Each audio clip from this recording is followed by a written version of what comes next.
If you've been enjoying our podcast as much as we have and hope that we continue past 50 episodes, here's your chance. Here's your chance to help make that happen.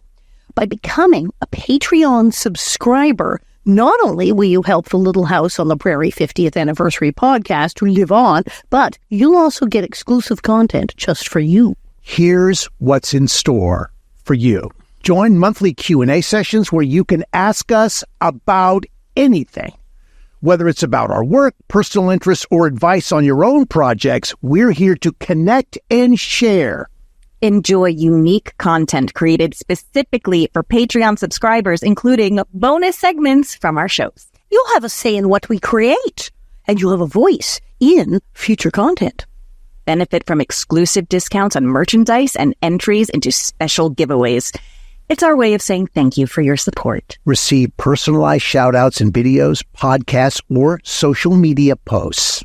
Because your support on Patreon allows us to dedicate more resources to creating the content that you love. You could join the Little House 50th Anniversary podcast community on Patreon and become a Prairie patron for just $5 a month. We thank you so much for your continued support, and we cannot wait to share our ongoing journey with you on Patreon. Stay tuned for our launch date. We are extremely grateful for the support of VisitSimiValley.com and the city of Simi Valley's belief in Little House on the Prairie and their support of the Little House 50th Anniversary podcast. Discover the charm of Simi Valley, California, the home of the Prairie. Visit Simi Valley, where adventure meets history and the spirit of the Prairie comes alive. Explore the Ronald Reagan Presidential Library, step aboard Air Force One, enjoy stunning hikes, and savor delicious local cuisine. Whether you're here for a weekend getaway or a family vacation, Simi Valley offers something for everyone and is only 30 minutes from Los Angeles. Plan your visit today and experience the best of Simi Valley. Go to visitsimivalley.com for more details. Your adventure awaits in Simi Valley.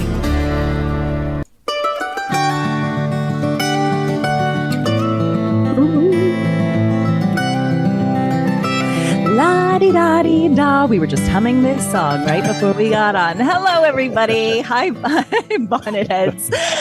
It is I, Pamela Bob, writer-producer and star of Living on a Prairie. Thank you all for new subscribers and such. I am here. Well, I'm here with our Prairie bitch, but she is in her second home in France. That's right. Yeah. Alison Arngrim. Mais oui. Mais oui. Bienvenue à Paris. And back from his trip from Tulsa, Oklahoma, I'm here with our hashtag imaginary boyfriend, Dean Butler. How's it going, Dean Butler? Oh, yeah. Howdy, everybody. Like a wank. Howdy.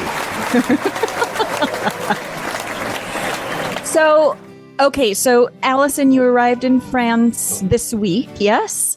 I did, or has it been? It's been a week. I flew out Tuesday, meaning I arrived here Wednesday, because it's also time travel when you got here. Yes, you lose hours of your life. Although tomorrow land from California, it's really a significant amount. From New York, it isn't that. I mean, it's bad, but it's not that bad. But it's way not bad if you're on Air France, chowing down on fancy food and have a glass of wine and kick a day. So you're really are you flying, business or first class? Are you flying business class? No, actually, I usually go just coach for this, but I sleep. I got my headphones. There's 8 million movies and games on the thing, and I'm like out watch a movie in French, have a great time. And then I got here and was feeling a little poorly, and it's damp. I think I was sick after the whole Utah thing. I was exhausted. Of course. And then, of course, I went and did a show. Out there in the Ardèche and sold out, and it was fabulous and standing ovation. They all went nuts with it. And then I've been kind of resting because it's like really cold and damp and rainy and terrible. I don't feel good. So I'm going to make some hot tea later and it's going to be awesome. So there you go. Yeah. Excellent. With all the traveling and stuff you guys do. fabulous friend's apartment. This is the kind of places. That looks quite a little spot. I mean, I see Jessica Rabbit over your shoulder there. I mean, with that gets my lasers attention shooting right out. away. Yeah. There's all kinds of stuff going on. Spider-Man's over there. There's a Pinocchio. There's some flamingos. I don't know what's happening. Is there a nasty Nellie Olson there somewhere in the apartment? I'm shocked there's not like a life-size statue of me in like the kitchen. Oh, who's doing the cooking? God. Right. So you got to have that. I think you have to add that to the apartment. New merch alert. Yeah. Dean, how was Tulsa? Well, I have to say, no, I have sort of in-law family from Tulsa. So there was, so there is a connection to Tulsa. Years ago, I judged the Miss Oklahoma pageant in Tulsa, Oklahoma. I mean, this was going way, way back to another time in my life. That was sort of fun. Tulsa is a really pretty city. They have a beautiful public space called The Gathering Place that was privately funded to the tune of about $400 million that's open to the public at no cost. That is an absolutely gorgeous model of a public park. I think USA Today voted it a couple of years ago as the #1 public space in America. It's a pretty extraordinary space. So that was really fun. They're great places to eat. They have to eat and drink. Tulsa, unlike most of Oklahoma where there are not a lot of trees, Tulsa is just huge numbers of trees in Tulsa. So there's all of that. And then they have this amazing state fair facility that's just huge and tens of thousands of people. This was really interesting for us. And I was there with Jennifer Donati. Baby Rose came with me to this one. I thought that would be nice to do a Wilder family, gathering there in Tulsa. This was obviously not our event. We were stepping into a huge event and we did some promotion about it and we had people coming up. It wasn't the kind of insanity that we see at our events that are purpose built for us, but a very nice group of people. And, people in Oklahoma they got some Little House love. Yeah. In Oklahoma. Yeah. No question. It was really good. Did you really enjoy the Oklahoma State Fair? I actually performed at the Oklahoma State Fair again, what year was 1977? I think it was 78 somewhere. What did you do? A set at the Oklahoma State Fair? I did, and it was in a stadium with way too many people. They couldn't hear a damn thing. It went in waves. It was like, so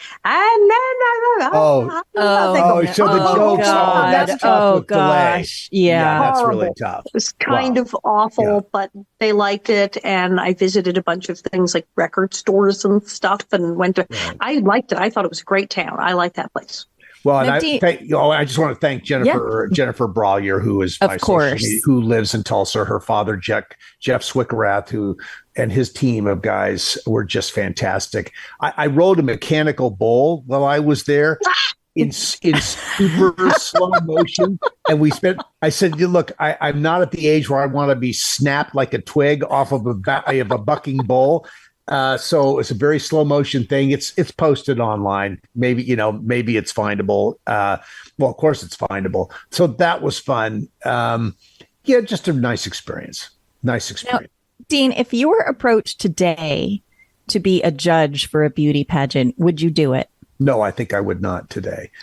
But in that time, it was a different thing. I also judged earlier the Miss America pageant. Did you really? I did. I was a judge of the Miss America pageant. I want to say in 1981. Whoa, something like that. Well, for a guy who is a committed leg man. Yeah. Yes. Yes. More information. We did not have. And the Atlantic City Convention Center with thousands of absolutely amazing looking, well-packaged women. Yes. Was really, what am I, 25 at that point? I mean, oh my God. Dream come true. It was unbelievable. It was like being in the candy store. It was chocolate chip cookies and ice cream all at once. It was incredible. I had a great time. But I think today, Yeah, I think we've moved on. Yeah, I think so too. Clearly, we've moved on culturally beyond that. We're celebrating other things, but it had its time in the American. I love that you're a leg man. I think that says a lot about your character, Dean Butler. I love it. I used to have parties. What does it say? I don't know. I just think I don't know. It's either leg or or somewhere else. Yeah. And I like that you're a leg man. That's okay. all. I'm going to keep it at that. There you go. Keep it at that. Yeah. I used to have parties in high school for the Miss America pageant. Oh, wow. Solely Did you shoot darts and stuff at the screen? And no, solely for the talent competition. Solely for the talent competition. And what did you just mock it? Is that what the thing was? I mean, God bless these girls for having to do a talent competition because many of them don't have a talent and some of them genuinely do have talent. But, the ones that don't necessarily have a talent, what they have to come up with, whether it's the ventriloquist. Have you ever seen, it's on YouTube and it's brilliant. It was a beauty contest and the girl's talent was playing the Star Wars theme, playing it on the trumpet, doing an interpretive dance. It's major. That would be wild. And so that's what I'd get my kicks out of that. Just like, look at what these girls have to do. This is incredible. But I phased out of the beauty contests. The beauty contest scene was strange because I judged a couple beauty contests. I'm trying to remember who it was. Somebody, and I was on a panel, and they gave us a thing. They said, you don't have to use this score sheet, but this was the kind of score sheet we used to use. And this was probably the 70s, so they were going back even further into the dark ages of scary beauty pageant things. And they said, this is the score sheet for like judging swimsuit competition we use. So you can use this as sort of, a template, but obviously you can apply your own totally, subjective, which who you feel like best. And they had and you were pretty hot in a swimsuit, you were in your day too. So you had a basis to judge. Oh, this was stuff like distance between shoulder blades. Oh wow! Oh my gosh! Wow! And like position of bones and flatness of back, and I'm like, wow. Well, I'm out. I'd have lost. It was really like, is she funny? Does she have a sense of humor? Right. That's what I would be judging. Yeah. And the criteria that they used, and as I said, they were loosening up by then, but it was like, wow, seriously? Is this what you guys have been doing this whole time? What I love about all that is it shows an evolution of where we've come. The culture is constantly evolving. Yes. Mm-hmm. And, this was an important standard for women during a period of time in American culture. And we have moved beyond to a different set of standards of excellence that are not necessarily televised in a network special. But it was a time. And I think, there was a time when it was important and people watched it. And I think it's just television is very responsive to what the public wants, and this clearly is not what the public wants anymore. But I was really honored to participate in it. Yeah, and it was of the time for you. Yeah, for sure. Yeah. I will say, once they eliminated the talent competition out of Miss America, the whole thing went downhill. I'm just saying. I personally miss the Los Floristas Ball. I think they still have it. They don't televise it anymore. It's like a cross between a Miss America pageant and the Rose Parade. Okay. Women from each county or whatever state they're banning, but wearing giant things on their head. Well, like Carmen Miranda or something, like parade floats, like a parade float on your head, much larger than like Ziegfeld girls coming down the giant stairs with the headpieces. They're like giant cakes and wildly decorated. And now Miss San Jacinto is here with her thing representing the history of the missions in California. And this woman has this thing on her head that she's balancing very carefully. She comes to the runway that has like a whole diorama of the history of California. And it's made out of rose petals, like the rose. And I would just watch this and go, who thought of this? Yeah. And it just reminds me of the producers, the Springtime for Hitler, where the girls come down with the giant pretzels on their heads and literally that. Yeah. Hilarious. Okay. Well, we have back to the show. My God, how did we get on this tangent? It's my fault, I fear. Way too much. You're leading the parade, Pamela. I know. Let's talk about Patreon. No idea what's happening anymore. Okay, we'll talk about Patreon. We had a fabulous Q&A last week with our Patreon peeps. I think we're just about 330 members right now. Really we fun. have so much fun. We're going to be answering some more of the Patreon questions that we were unable to answer at the end of the show today, but join us on Patreon. We have such a good time. We also went on tangents with horse breeding on Patreon, which people seem to enjoy. Did they really? Well, people definitely noted, like, they commented podcast on has that. taken a turn. Yes. Yeah, right. They commented on it. That's funny. I thought that was sort of that just sort of came out of left field. That's I don't what know how we happens on got Patreon. there. It was you, Butler. You I know. I took started it there. I just don't know what inspired that. I don't remember. Know either. I was concerned it was going to turn into a farm-themed OnlyFans for a minute there, but we reined it in. So we also. So coming up for the holidays, hopefully we're going to be on our Patreon store, which you created so beautifully way back in the beginning, but yes, which has our been merch in mothballs.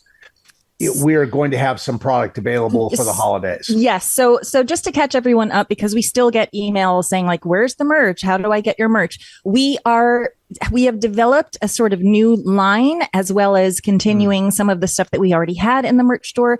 There's a certain process we have to go through before everything is approved. Once it is all approved, it's going to be up there. Our goal is to have it well before the holidays, so everyone can participate and shop. Maybe there November 1st we can have hopefully things. So right. Just stay tuned. It's coming. It's coming. I promise. I wonder if people could tell us the kinds of things they'd like to see. Now, look, it may not be possible for us to respond to that this quickly because, as Pamela is suggesting, there is a process on this. We can't just put anything we want in the store. Because we're working with family-friendly productions. Friendly family productions. Friendly family production. What did I say? Family? Yes, because we are an officially branded Little House on the Prairie entity now. Which is good. Which is good news. very cool. We're bona fide. Yes, we're bona fide. We are very excited about that. But that comes with some requirements. So we have to deal with that. So just know we're so close to the finish line on this one.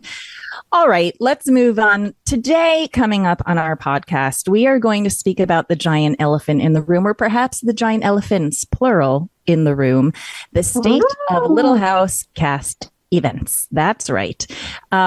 So before we get into that, I know, I can't believe we have to talk about it again, but we actually do. We do. From the studios of UBN Go in Burbank, California, this is Little House 50th Anniversary Podcast.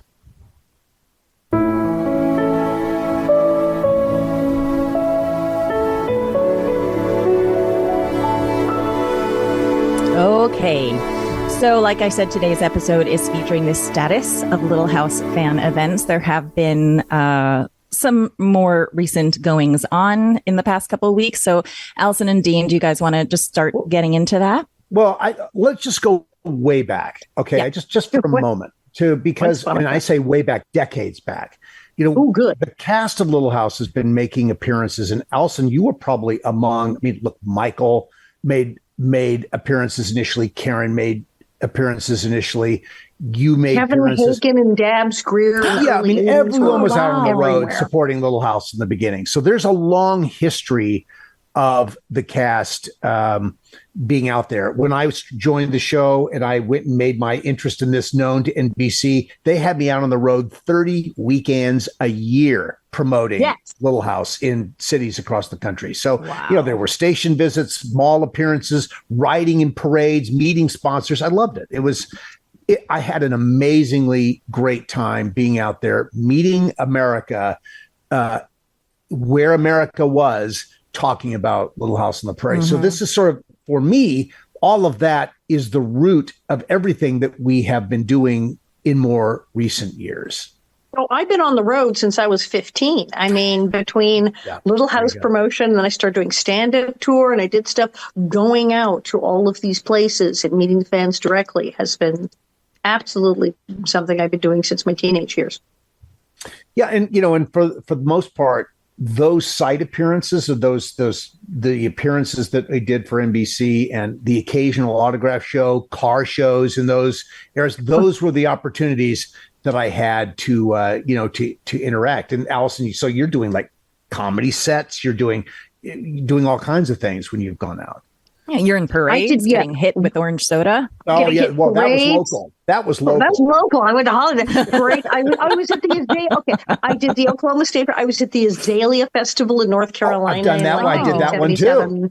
Oh, that was a great one. And there was parades, and I cut ribbons on things. And of course, I went to the museum in Mansfield 100 million billion years ago, Lord. And all kinds of things that were sort of prairie related or not prairie related, or charities, endless charity events. I just all over the country, and then get interviewed by all the local radio and TV. And I would always do things like visit the Children's Hospital and make various charitable things, and then it was great. It was a whole tour thing, and I've just been doing that since I could get to the airport. But and then the Little House stuff really started to kick in for me in the 90s, right? Where you started doing site appearances, the historic sites, and that became the core of what we were doing. Going to Walnut Grove, going to Pepin, going to Mansfield, going to Malone, De Smet, going to Malone, New York, which I loved doing. All of these, and they're often in these very out of the way places. Laura did not live in big cities, so you're going to little communities, but the devotion to this is beautiful, and the places all have their unique character. And this became the core of what we were doing in terms of public appearances, and then larger numbers of cast are added to this for things like 40th anniversary events in Walnut Grove, and then 45th anniversary events. And so we're starting to go in larger groups. And then, Alison, you met a gentleman named Jack Bishop. And it's my fault. I know. It's my fault. It's it. It's well, let's not look at it in terms of fault, but you met Jack Bishop. I mean, he found you. I did. He found you, right? It was a total kooky thing. And Charlotte Stewart, our little Miss Booth, she called me and said, "Is this event any good?" And you know what I said? I said, "I don't know. I do not know this man from Adams off Ox, as they used to say. And all I know is this is what he's offered. I'm going to go check it out." And she said, "Well, I'm going to come. I'll do it." And then Pat Laberto texted me and then said, "Hey, is it good?" And I said, "Hey, take your shot." And the three of us went to Missouri, and it was fine. It was great. Yeah, we got fed, and there was a hotel, and everything was paid for, and everybody got paid, and everything was lovely, and we went, pretty good. Tiny. By the way, have either of you seen promos for the Patrick Labior show? I just saw it, and it looks fantastic. Pretty good. I think Patrick, if you're listening, Patrick watches a ton of podcasts. So Patrick, if you're watching this, good on you. Great setup for your show. You are so talented. Love listening to what you do. So great title of a podcast too. Really fun. Really fun. He's always been hilarious. So he's hilarious. He's very connective to people and events and he's just plugged in to all things entertainment. So it's really fun. So check out the Patrick Labior show, which is cool. Back to Jack. We went to the event. It was a very tiny. And it was very successful. People showed up. They were all happy. It was like, I think it was like a day and a half. And we went, great. And people said, well, maybe we should do this again. Exactly. And people did do it again. And so, these things went for a period. Look, let's have a disclaimer here. No event is perfect. There are always, in any one-off event that is just popping up in a location, it's not going to be necessarily perfect. But I think the way we all felt about it in those early times, the Jack Bishop events worked well. The fans seemed to have a good time. They were there. They came. We were there. The settings were relatively comfortable. We had nice interactions with people. Little House is always, as we've done it as a group, is a very fan-centric thing. We want 100%. To interact with fans. We want people who have loved the program when they come to meet us, to have the opportunity to have a nice experience with us. We get the nice experience with them. I've just come to believe that Little House is this large family. There is this sort of immediate family that is the people who are involved in the making of the show. And then there's this massive extended family, and which is all over the world. And we've met through Jack Bishop. Initially, we met small groups of people in small out of the way places, not Little House sites, but in other places. And the events worked well. That needs to be said, and a lot of it was the post-pandemic thing, because during the lockdown, I was, as you all know, I was on my little phone like this, reading books. You read the book. Hey, bring it. Almanzo, long winter. Woohoo. Brilliant. So brilliant. We read the books. I did cooking, and I kind of got a whole new crop of fans that I did it because I did it because I said, you're all bored. I'm bored. Hey, let's read some books. It'll be great. And it turned into a thing, and people were talking to each other and made friends during the little readings. And then the next time I showed my face out of the house and we went anywhere, people showed up and said, oh, that was great. Thank you for doing that. I'm one of the people who sat there watching that thing for a year and a half. And they all came. When we came out of hiding and came to an event, they all showed up. Just a quick question. How big were these events in the very beginning? How many people were 500, 600 people over the course, maybe more, maybe 1,000 people over the course of a weekend, over a 3 days. It was all 3 days. Yeah. All 3 days, 1,000 people in all 3 days. These were not overwhelming events. I mean, look, when we did Simi Valley, which was not a Jack Bishop event, it was a Simi Valley Chamber of Commerce event. We've talked about this a lot. I mean, this broke the record book for us and changed the whole spectrum. And this was, of course, part of the 50th anniversary year. Right. 18,000 people over 3 days. Over 3 days. That was remember, that took 4 freaking years. We started having meetings about it. 4 years, before the pandemic. Before the pandemic happened. Yeah, and even at that event, things did not go 100% smoothly. There were hiccups there too. I think the size of it overwhelmed. No one really knew what 18,000 people was going to feel like. Right. I don't think anyone anticipated that many people. Right. We had Woodstock on us. I remember I said when we started to get to 8 or 9,000, I said, this going to go Woodstock on us. These people are just going to show up. Yeah. And so we were very lucky. No fences were torn down. Nobody got hurt. It didn't, it did rain like Woodstock, but they didn't all sit in the mud. Generally, it was okay. There was shade. There was stuff for people to do. They could go sit in the tent. There was food. There was things happening. We had massive amounts of porta potties and security and things that we need, because we spent 4 years planning it, and the cast worked on it, and then our friends brought it, and then people like Olan, all the other, and then the Simi Valley Chamber of Commerce gets an enormous amount of credit. They believed in this. They were willing to take on the risk of doing this, and they brought as many people on their team as they could, and then reached out. We found volunteers. They found volunteers. It grew dramatically. And from there, in March, the events that we started attending, now again with Jack Bishop, who had done an agreement with Friendly Family Productions to stage 50th anniversary events, those events in the 50th anniversary year got bigger.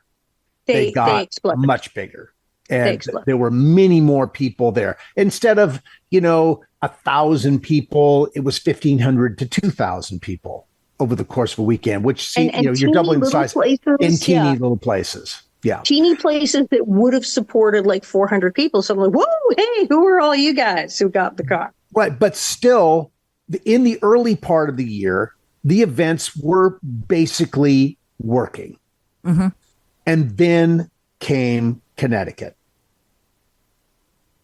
And it became a very, very different thing in Connecticut. Connecticut was getting top heavy. We started to see signs before we got there going, whoa, what's going on?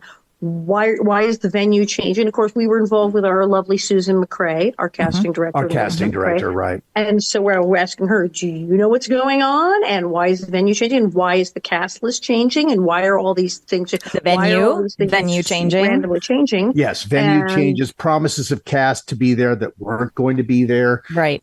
There were... And strange things Yeah, no, it was very apparent going into Connecticut. And those of you who listen to this podcast who were there, and if you've attended other events, I think you would have known coming into that event that it was different, that there was something, it just wasn't quite right. And it was clear. And how much we were in the dark, because, okay, obviously with CME, since we were directly planning it in meetings with the chamber at these meetings, and many events we did. This one, we would literally get up, go on Facebook and go, oh, apparently we're going to a different venue. Right. So you guys had no idea either. We had no idea what was going on. And we would call Susan and we would call John. Does anybody can tell us what is going on? And so when we got there, we were wound up being blindsided. Right. And of course, you also didn't know that it was well oversold, hugely past oversold. Any kind of capacity that it could have handled. I knew the numbers. I knew the numbers on, I'd gotten through Eventbrite. I'd learned what the numbers were for Friday, Saturday, and Sunday. And the Saturday numbers were completely outside the bounds of where we had been in previous Jack Bishop produced events. And like with CME Valley a week out, we said, we know approximately this many people are coming. It's probably going to be more. Okay. We need to knuckle down here, folks. But we were just like, wait, how, who, what, we're just being hit by information. And I said, I would get up and turn on Facebook and I go, well, now this has been added. Oh, that's interesting. Oh, we're there now. What? There were, I think the challenge was there were the line control was very difficult. The parking issues were very challenging for people. Gosh. If you were there, there's a story that just ran on NBC's Connecticut News, NBC's Connecticut affiliate, from their consumer reporter. And they detailed some of the things that fans that were there complained about. Let's take a quick, nearly a dozen people. Let's just take a quick peek at some of that story. It's a show that's delighted fans for 5 decades. When I was a child, I watched it every week.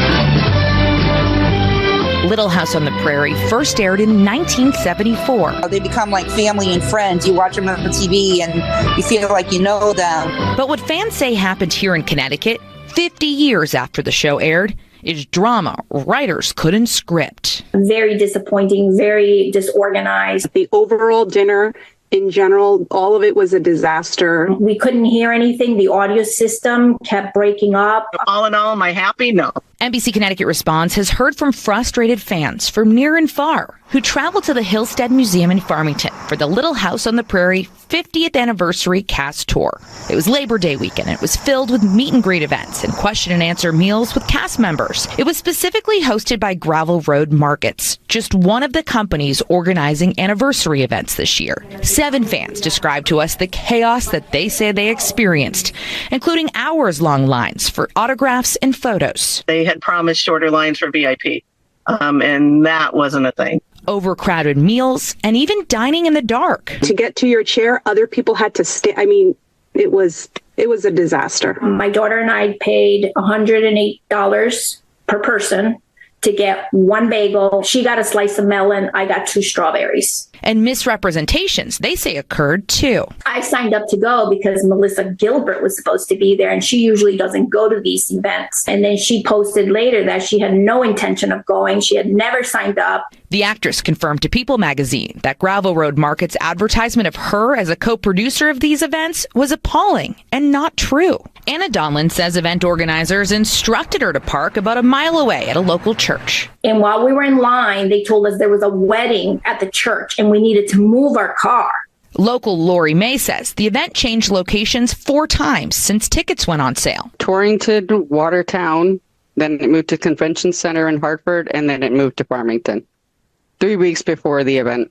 Gravel Road Market sent us these pictures and a press release that says, in part, we want to acknowledge the feedback we've received and assure all attendees that the safety and enjoyment of our guests remain our top priority. While we understand that some individuals have voiced concerns, we are grateful for the hundreds of positive messages and comments that continue to pour in from attendees who had a memorable experience. Adding that the venue change allowed them to showcase wagons from the show and a costume display too. Meantime, last week, many cast members released this lengthy statement on social media that said following, quote, poorly organized and executed events in Connecticut and Pennsylvania, it sent a letter to Gravel Road Markets that they would not attend or support the company's future events. And that Gravel Road Markets appears to be taking advantage of Little House fans by not canceling upcoming events. We reached out to Gravel Road Markets about this, but haven't heard back. In the meantime, fans we spoke to couldn't be more appreciative of the cast they've grown up with, but they're maddened by the money they say they lost from a mismanaged event. I was hoping you could maybe hold up how much money you lost. And want to protect other fans. If we get our money back, that's great. But we are trying to stop him from continuing to do this. For NBC Connecticut Response, I'm consumer reporter Caitlin Burchell. So that was, I mean, you could just, all of us who were there, and Pamela, I know you had talked about coming. It's good. Well, I was planning on coming, and then I talked with Allison and you, and you guys were like, do not stay away. Yeah. So it was very clear through the weekend that this was a problem. And on September 6th, after the events and the Connecticut event was challenging, and then 2 days later we were in Lancaster for 2 days events, which were equally in two different locations. Right. The first day we got through it. It was the second day was completely out of control, and then a dinner event.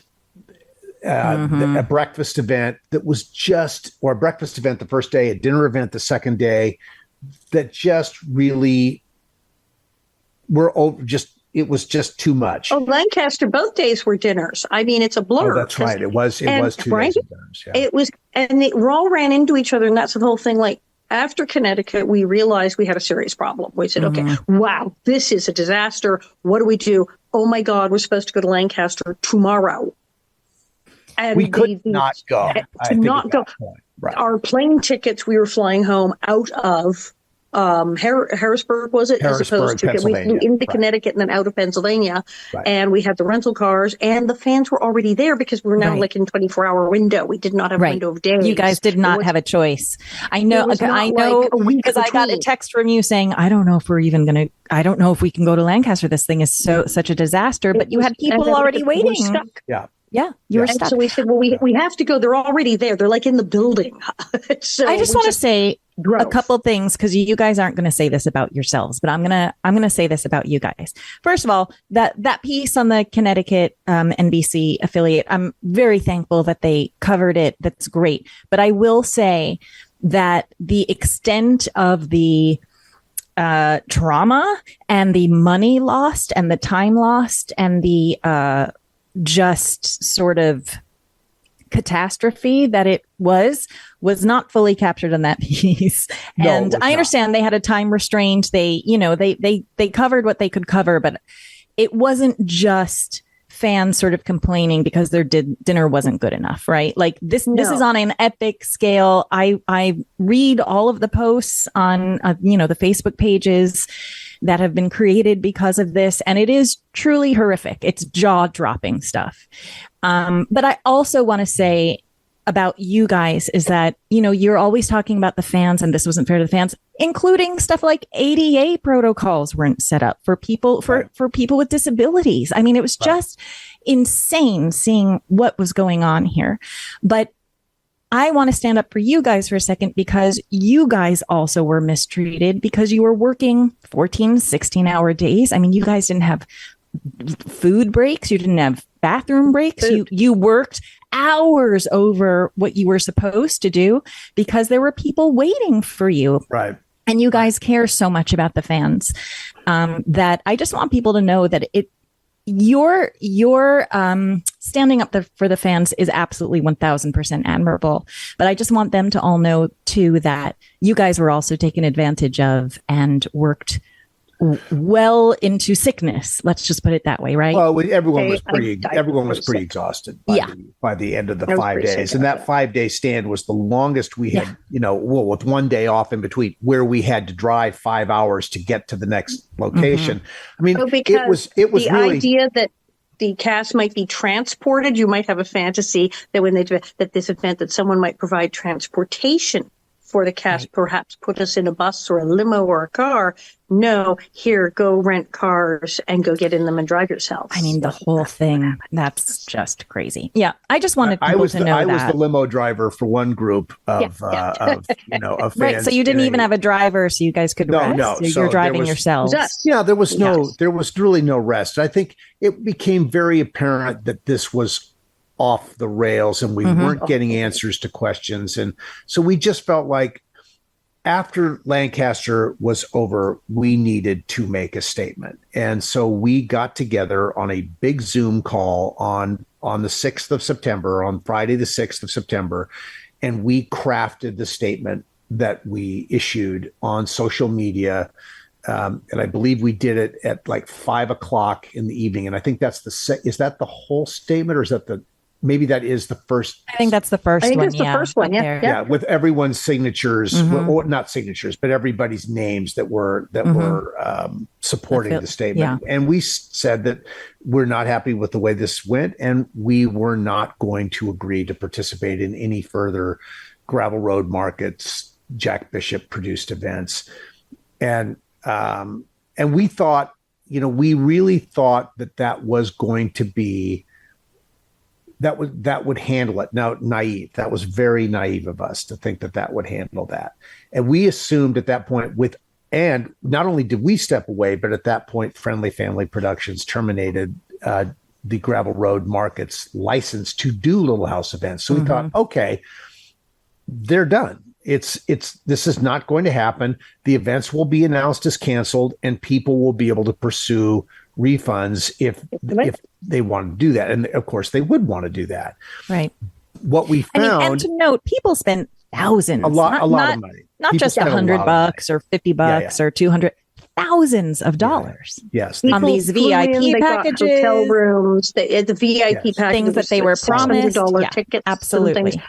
And I think what we didn't realize is that every single other facet of that particular business was run the same way that Connecticut and Lancaster events were.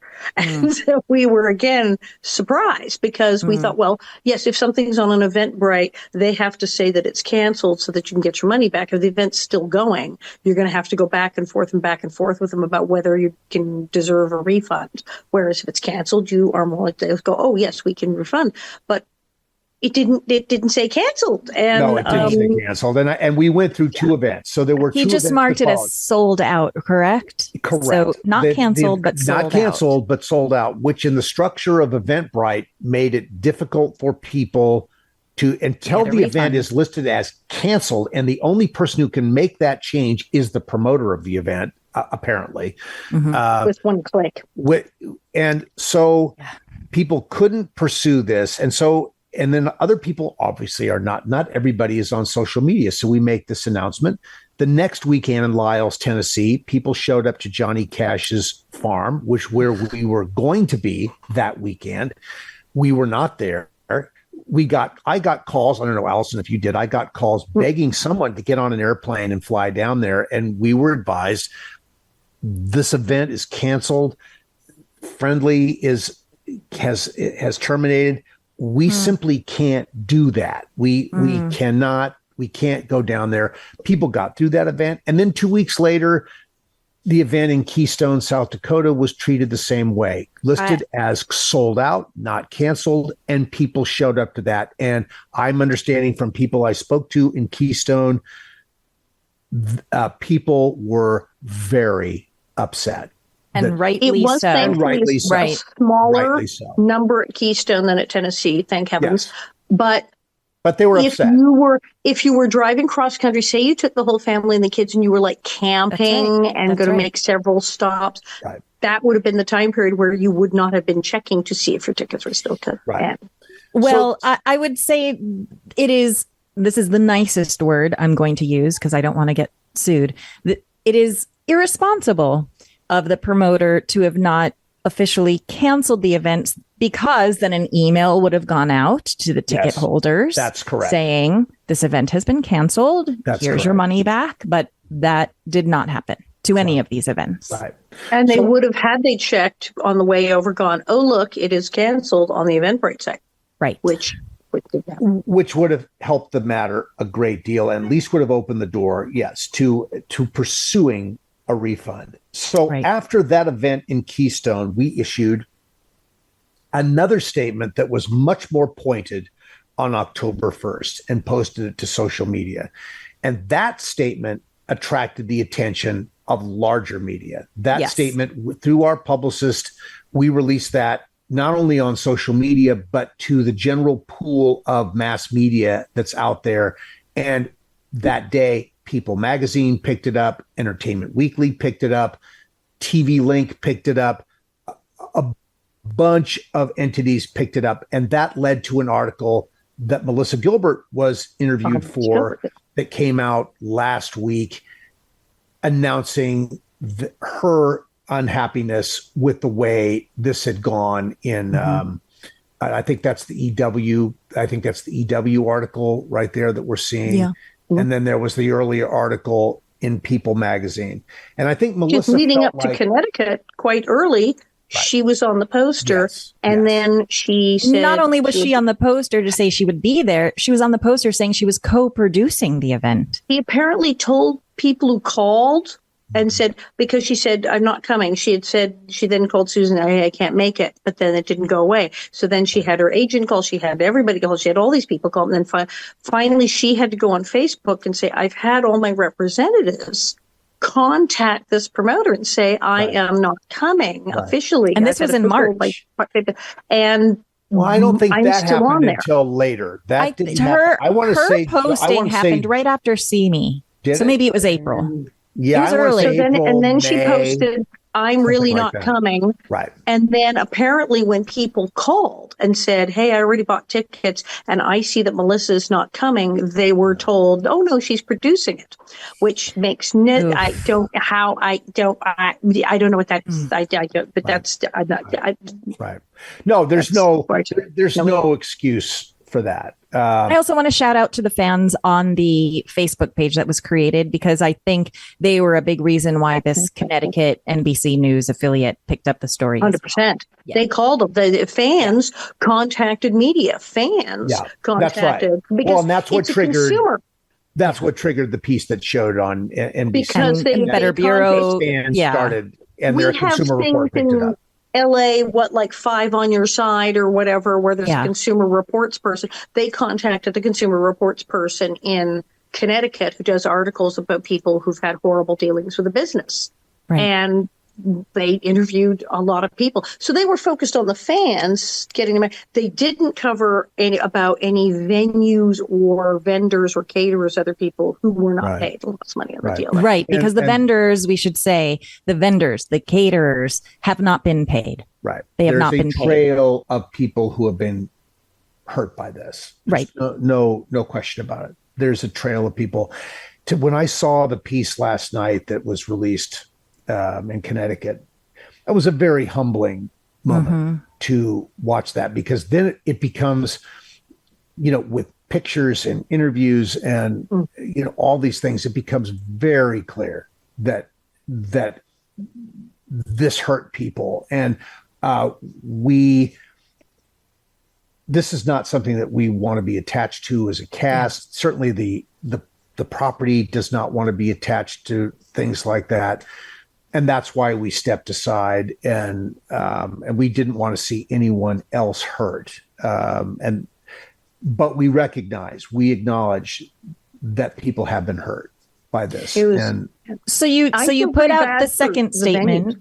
Sorry, Alison, go on. That's the third statement. Oh, that was the third statement in October.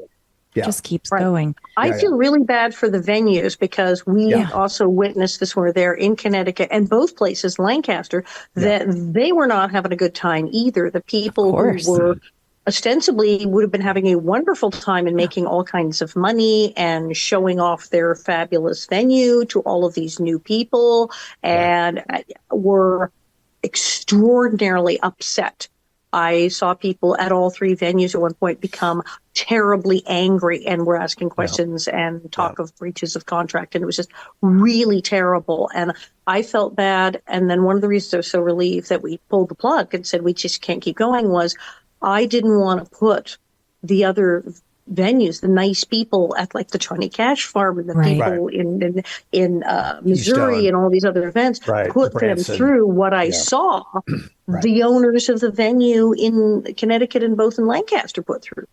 Yeah. No, we don't want anyone to have that kind of an experience. And so we as a group are taking steps. We want people to understand that we are taking steps to do this differently. And we're not prepared to make formal announcements about that in this podcast, but we are working on it because we cannot have this kind of experience occur again for anybody, for us, for fans, for vendors, for anyone. And so we're taking steps, and we appreciate your patience and your willingness to continue loving Little House. That is the most important thing to us, is that this goes on because it has been such a source of happiness and pleasure and fulfillment for so many people, for us, for fans, for everybody. Little House has been an amazing coming together of people, like-minded people with a commitment to serve to community and family and all that. And we want that to continue. I think it's also a really exciting time right now because, the little conversations that I've had with you about upcoming events, it just sounds like this is going to be so much better, onwards and upwards. What some of the plans are. I mean, I know we're planning on doing some live podcast events with a live audience. I think that'll be so much fun. Things are going to be good. Things are going to be good. We tried one in Tombstone. We'll see if we can get that better. Where the three of us are actually together live in front of an audience. Yes, and actually putting on a show. Yeah. We will be right back, you guys. When you visit Simi Valley, California, you're stepping into the pages of history. Go from the pioneers to the presidents. Explore beautiful wildflowers, hike through iconic Hollywood locations, and end your day aboard the actual Air Force One at the Ronald Reagan Presidential Library and Museum. Throughout the summer, take the Little House 50th Anniversary Tour at Big Sky Movie Ranch. Less than 15 minutes from Los Angeles and 30 minutes from Universal Studios, Simi Valley has small-town charm with big-time history. Go to visitsimivalley.com for more information. We are so grateful to visitsimivalley.com for their commitment to presenting the Little House 50th Anniversary podcast. Okay, we're back. And that's about a wrap on the current state of the Jack Bishop saga. Hopefully that's the end of the saga. And let's talk about some more positive stuff before we get to your questions. We had an awesome article in BuzzFeed with the two of you, and also an awesome shout out to the podcast. And that was truly exciting. That was really a great article, a great shout out. I loved it. Alison and I have had so many opportunities to do things together over the last number of years. We are sort of a tag team at these events, and who knew? Have a really good, we each bring a very different energy to this. Yeah, so, it's perfect. But we do complement each other in a nice way. So this was great. A nice thing, the BuzzFeed article, and we'll show you a link to that. I'll link to that in the show notes so you guys can see it. No, it was very exciting. Of course, you didn't tell me that you guys had done that. So all of a sudden, I got a text from Joy and Christine like, oh my God, there's a BuzzFeed article. A matter of course, we're extraordinarily proud of this particular venture that we're doing. Yeah. We're not going to say, let's not talk about Pamela Bob or mention that. Well, I don't expect you to talk about me. It was thrilling. Oh, no. We always want to talk about you. You guys. Pamela. We always want to talk about you. I mean, you are a central piece of what makes this fun. You know, you are the voice Thank you very much. Well, you're connected to it in so many different ways, but I think, I've always felt about you, and I think Alison agrees, you represent in a very professional way the Uber fan, but you've invested in that. You've invested with Living on a Prairie is all about being an Uber fan. Mm-hmm. So, you've captured that voice really well. And so we're really delighted. It's great to be with you every week when we do the podcast. Yeah. Awesome. How else would you have known that you and Pa's arm wrestle was like a thing for the audience? You wouldn't have. I had no idea without me. Exactly. Yeah. Okay. I'll take full credit for that one. Okay. Thank you. Okay. Thanks, guys. Okay. So we do have a few questions. Okay. These are some Patreon quick. Yeah. These are some Patreon questions that were unanswered from our live Q&A last week. These so here are we go. Elephant in the room questions. These are not. Okay. These are like let's cleanse the palate. Possibly our future lovely event. Okay. Happy thing. Exactly. Yeah. Good. Okay. Daryl Head. Hi, Daryl. I know you. He says, we've all seen the acrylic nails, the tad too modern hairstyle or makeup. My question is, who was in charge of the tears? It seems that every time there was a crying scene, the person was blasted in the face with a garden hose. Now, the caveat to that is we definitely have seen authentic tears in Little House on the Prairie, but there are some times, you guys, I don't know what they used for those tears. Please illuminate us. Glycerin. Did you ever get the glycerin and blown in the eyes? I got multiple tier ways. We got the menthol crystals in a tube. That's what I meant to say. The menthol in the eye. Menthol. Okay. Sorry, menthol is the blow in the eye thing. I had that a couple times, but then my eyes would just totally swell up. I was so sensitive. It was like, that's a bad idea. And then here you go, dab, those were the tears. That was the glycerin. But those are the ones that didn't move and looked like they were just stuck. Yes. And you look like that doll, that weird doll in the 70s. It was the orphan doll that had the big plastic tear stuck to the side of her head. It looked like that. Yeah. Uh-huh. I'm so impressed by.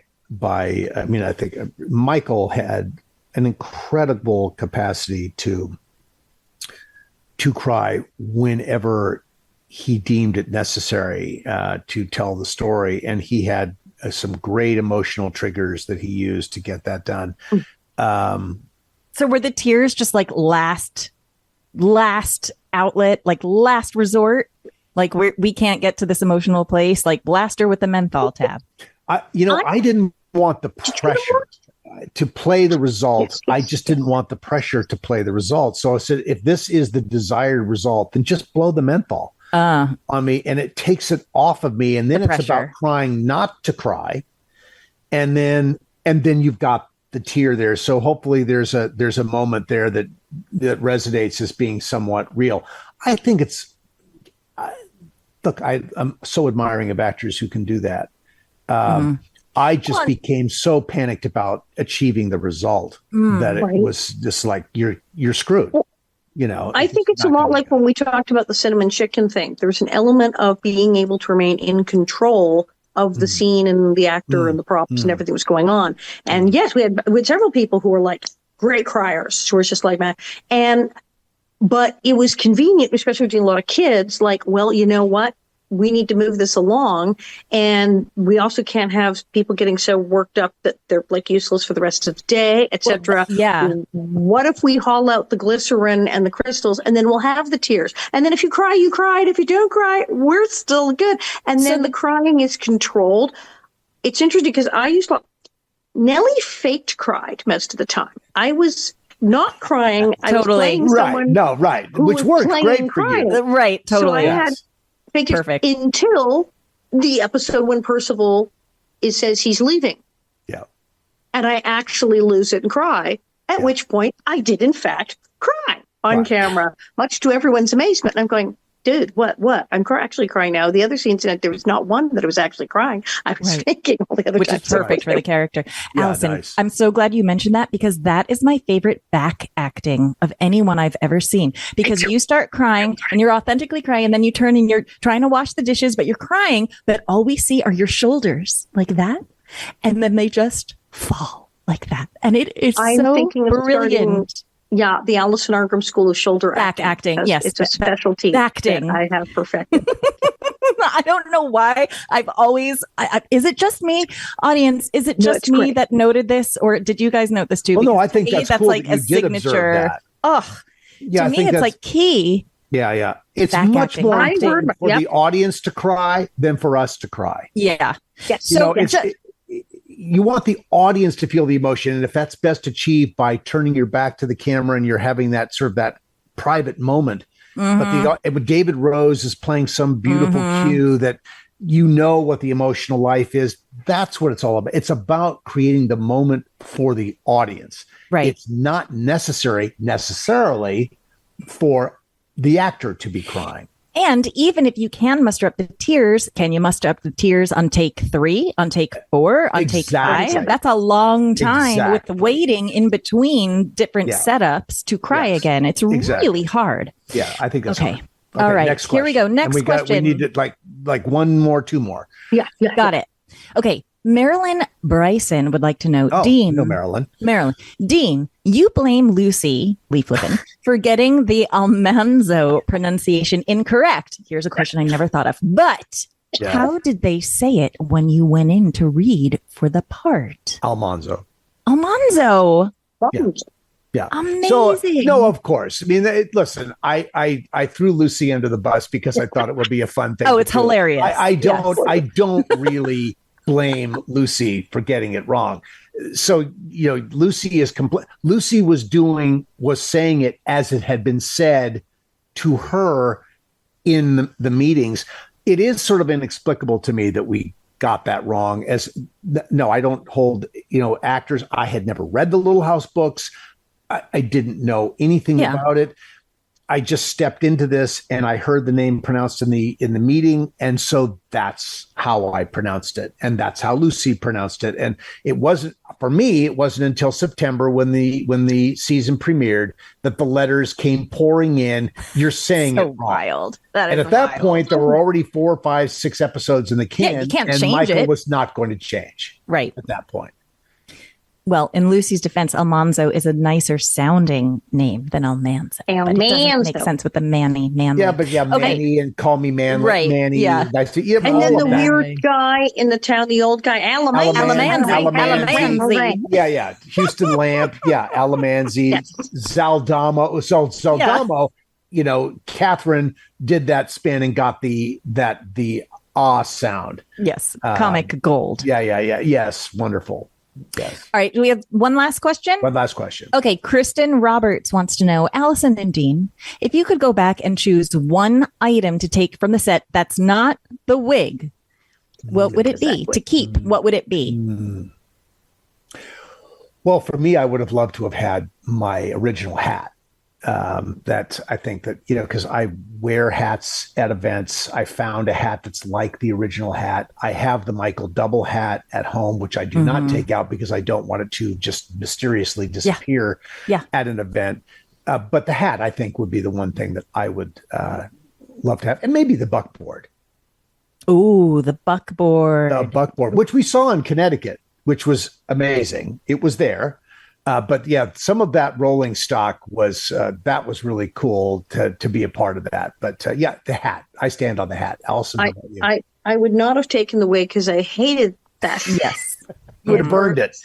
Yeah. I would have burned it or something. So it's safer that I didn't take it because I would have burned it. The boots, I almost got the boots. There were they were custom done. They were like pink leather and tan canvas with little high you had the best clothes. They were really cute. Yeah, well, you were the fashion plate of Walnut Grove, no question. I almost got those. I would have taken those. You know what I liked? And I used to go, this is really cool. I would have taken it. I had a special slate. Everybody in school had a slate. I had a slate with a handle. It was like, they used to call it the old horn books, where they had, in the old days, books that had a handle and the pages were clipped. It was kind of like a cross between that. It was the wooden things, but with the handles. You could hold up your slate, like at an auction or something. I don't know why. I was the only one with a handle on my slate. Everyone had a slate. Because you fancy. I had a slate with a handle. And I remember I thought, that's cool. I would have taken the slate with the handle on it if I could. I love it. Perfect. Okay. Well, inquiring minds wanted to know. And you guys, please keep sending in those questions because we look at them and we will use them. I promise. So thanks, everybody. And I think that's a wrap for today. Yeah. Good conversation. Hopefully we don't have to go back and talk anymore about it. Look, I'm sure we will be, but just rest assured that we are pressing forward into perhaps late 2024 and definitely into 2025 with a different way of looking at these events. And we will let you know as soon as we are able to do that. Yes, absolutely. All right, guys, check us out on our socials, on our website, Little House 50 Podcast, littlehouse50podcast.com. I will have all the info in the show notes. So, look below and you'll get them. And like and subscribe. Check out Living on a Prairie. Like and subscribe to that too. And we will see you next week. Bob, get the wig. Yes, that will be on our merch store, you guys.